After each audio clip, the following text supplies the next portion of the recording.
Laut Selatan Jawa, lautan luas berombak ganas, dengan misteri yang telah menghantui nelayan, penduduk pesisir, bahkan raja-raja Jawa selama berabad-abad. Siapakah sosok perempuan bergaun hijau yang disebut-sebut menguasai lautan ini? Apakah ia hanyalah legenda, atau ada kebenaran yang bersembunyi di balik ombak? Laut Selatan, yang membentang dari ujung barat Jawa hingga timurnya, bukan sekadar bentang air asin. Sejak zaman Majapahit, lautan ini menjadi jalur perdagangan, saksi peperangan, dan sumber cerita mistis yang diwariskan dari mulut ke mulut. Nama Nyai Roro Kidul, Ratu Laut Selatan, selalu muncul dalam setiap kisah. Ada yang menggambarkannya sebagai perempuan cantik bergaun hijau zamrud, ada yang melihatnya sebagai makhluk gaib dengan kekuatan yang tak bisa dijelaskan.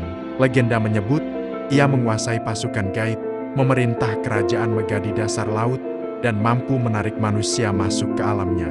Banyak versi cerita tentang asal-usulnya. Salah satunya, ia adalah putri cantik dari kerajaan Pajajaran yang menderita penyakit kulit parah akibat kutukan. Diusir dari istana, ia berjalan hingga tiba di pantai selatan. Di sanalah ia mandi di laut, dan kulitnya yang rusak sembuh seketika. Namun, lautan itu bukan laut biasa. Di sanalah ia bertemu makhluk-makhluk halus penghuni samudera, yang kemudian mengangkatnya menjadi penguasa mereka. Versi lain mengatakan, ia adalah perwujudan Dewi Laut dari masa sebelum kerajaan-kerajaan Nusantara berdiri.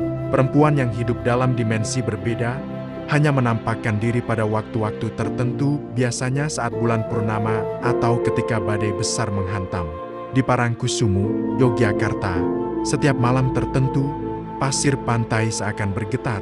Penduduk lokal percaya, itu tanda sang ratu keluar dari istananya untuk memeriksa wilayahnya. Beberapa orang bahkan mengaku melihat sosok perempuan berambut panjang, berjalan di atas ombak, lalu menghilang di tengah gelombang.